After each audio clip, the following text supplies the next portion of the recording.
Theological Pipe. I've been expecting you. There is a God, and I speak German. I'm Rocky. Welcome to another episode of Theological Pipe. Today we're going to be covering sports, so theological sports is what we're doing. Little roller up along first, behind the bag, it gets through Buckner. Here comes Knight, and the Mets win it. Theological sports. I don't believe what I just saw.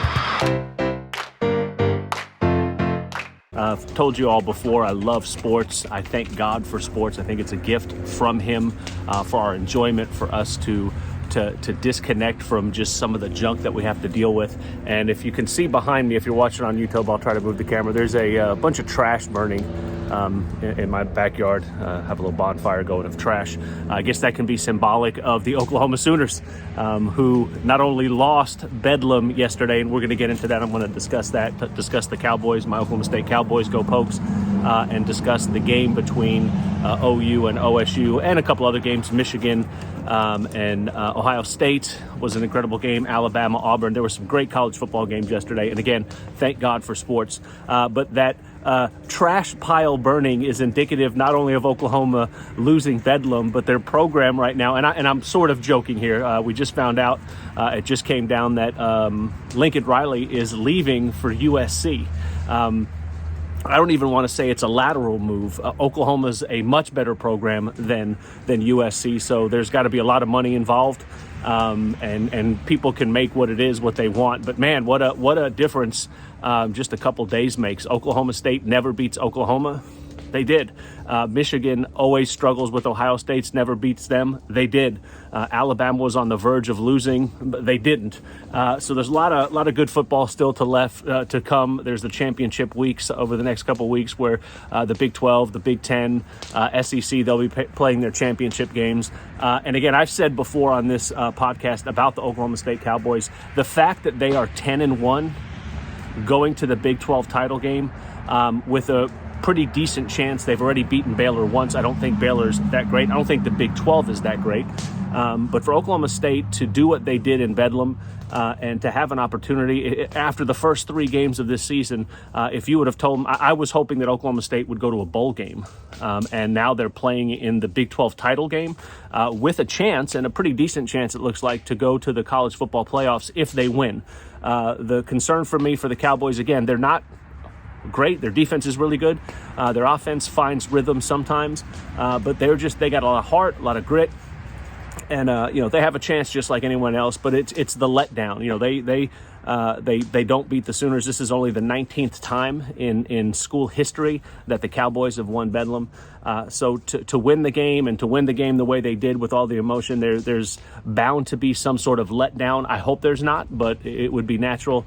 So I hope they don't just sit back and rest and say, hey, we got this. I hope they go and prepare well and win and win the Big 12, win the Big 12 title, and then, have a shot at the college football playoffs, which again is totally miraculous. Mike Gundy deserves any accolades that you want to give him, deserves it. The coaching staff, Jim Knowles, their defensive coordinator, who they looked really shaky in the first half against Oklahoma. They shut the Oklahoma Sooners down in the second half, completely dominated them defensively. The 9 points that OU scored was on a safety and a muffed punt that they recovered in the end zone. So they scored 9 points in the second half, none of it against the Oklahoma State defense. The defense really responded well in the second half. Jim Knowles is just a genius. Erect a statues for him now. There's reports now that Jim Knowles is possibly being pursued by other schools. Of Florida just hired a head coach. They're looking to add a defensive coordinator. His name's on a list. It should be on every list, but I hope Oklahoma State does whatever it can to lock him down, because what an incredible job he's done all season. Coaching staff, incredible job. But let's get to Bedlam real quick, and I'm not going to rehash it a whole lot, again, because I kind of want to talk about Lincoln Riley a little bit. But again, Oklahoma State does not beat Oklahoma. They just don't. They've won 19 times out of over 100 games. They just don't beat them, and so for them to win is huge. And for the way they won, and I know a lot of people are saying, well, it was the ref's fault. And granted, they probably didn't call a pass interference in the end zone in the fourth quarter towards the end of the game as OU was trying to win. The thing is, there were two other opportunities. They were like a foot away from the guy catching a pass in the end zone, and then they got sacked on the last play. So there were still opportunities to win.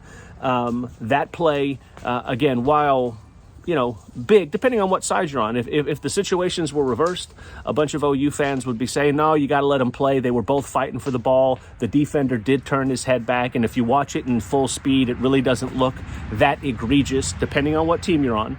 And also, if you watch the pass, it really wasn't catchable. He wasn't, even if the guy just didn't touch him at all, he wasn't going to make a catch. So I get the frustration and I get the complaints, but if we're going to talk about the refs not calling something, let's go back to the first couple quarters. An incredible pass by Caleb Williams to Stogner.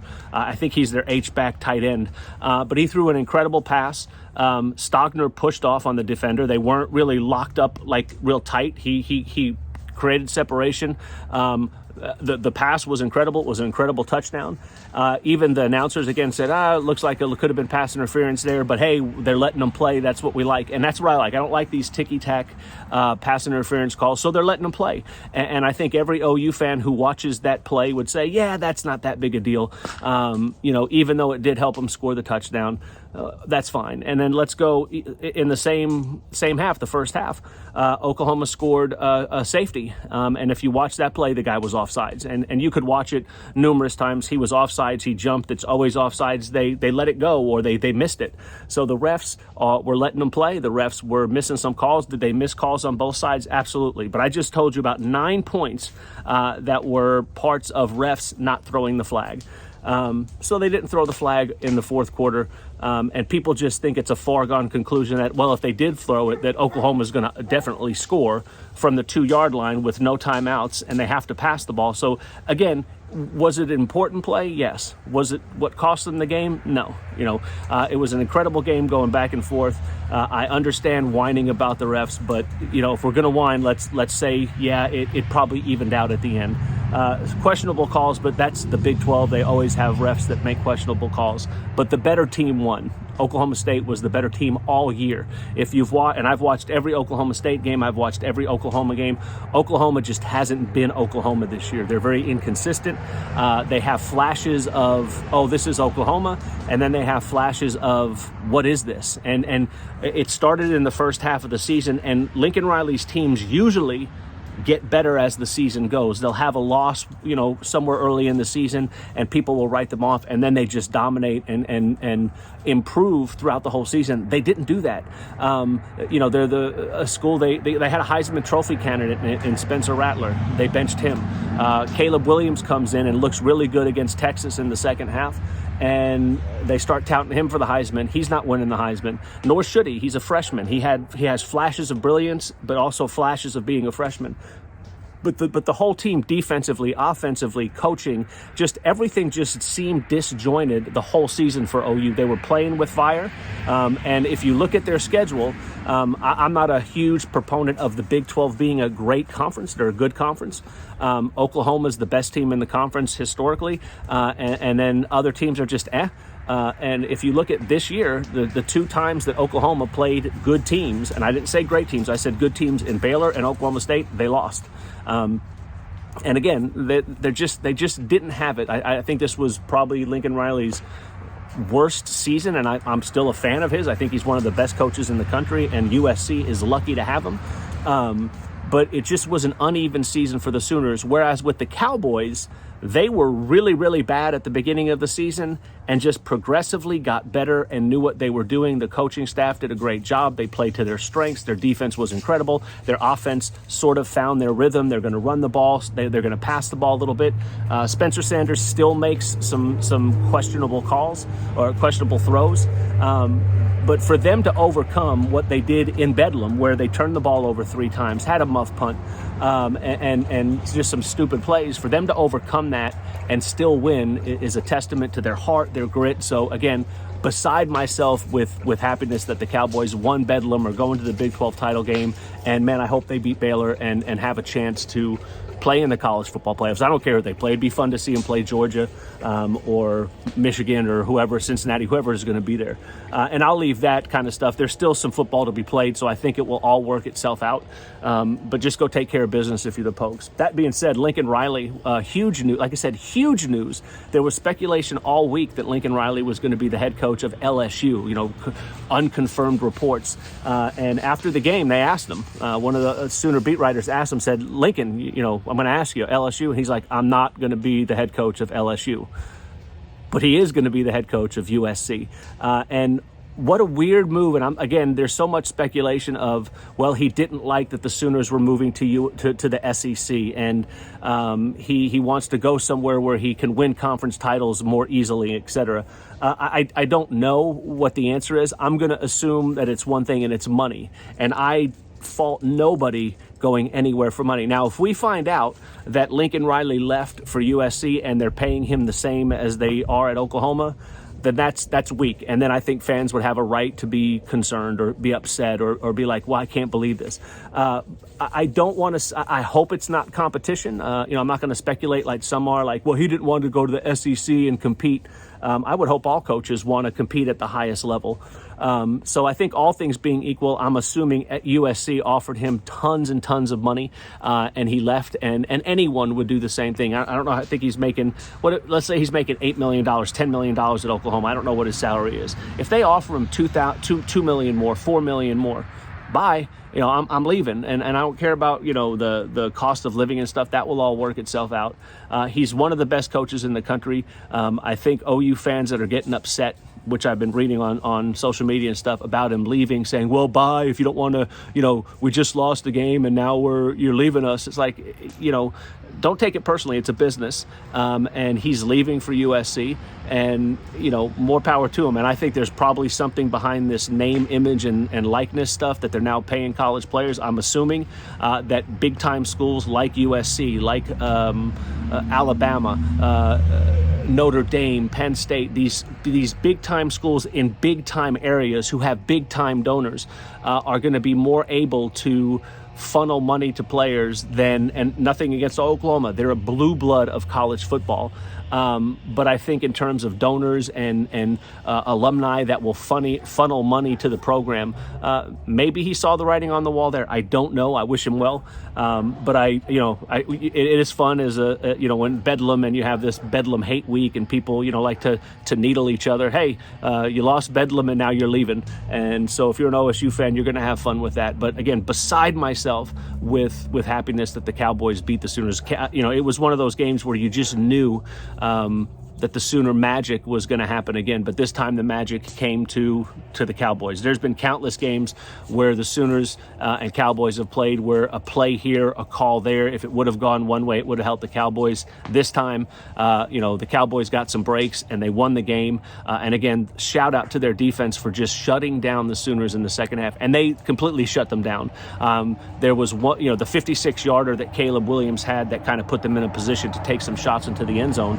If you take that play away, and I'm not saying take it away like, take this play away, that play away.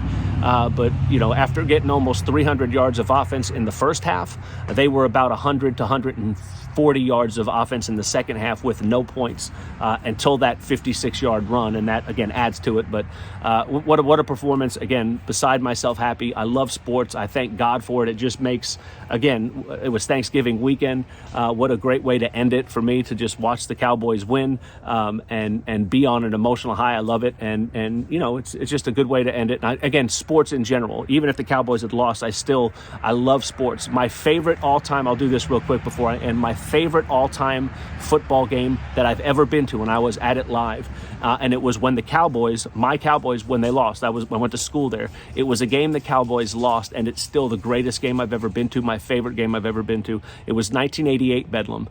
The Cowboys are playing the Sooners, both ranked. I think they were both ranked in the top 10. You had Barry Sanders, who went on to win the Heisman that year. One of the greatest football games I've ever seen. Two powerhouses, back and forth, offense, defense. It was just great. And on the very last play, or close to the last play of the game, Mike Gundy drops back. It's fourth down. They had some weird penalty called against them. Again, it helped the Sooners. but I'm not crying about the penalty, just stating some facts. But Mike Gundy drops back, and I can remember being in the stands with my friends, and when Gundy threw the ball, I was looking in the end zone, and I saw Brent Parker open, and when he was throwing it, I even said, I go, he's open, and the ball hits him right in the chest, and he dropped it. The game would have been over. We would have won Bedlam, and he dropped it, and man, the emotion in that game, the ups and downs, the just incredible play. Still, my team lost, and that was my favorite football game I've ever been to. It still kind of gives me chills when I think about it, because I love sports, and I love the drama, and I love the passion, and I love the pageantry, and there's nothing better than college football when it comes to that. And so, man, again, here's hoping the Pokes continue on, win another game, and hopefully go to the college football playoffs. So thank God for sports. That's your theological pipe moment. Put that in your theological pipe, your theological sports. Put that in your theological pipe and smoke it. And we'll see you next time. Well, bye.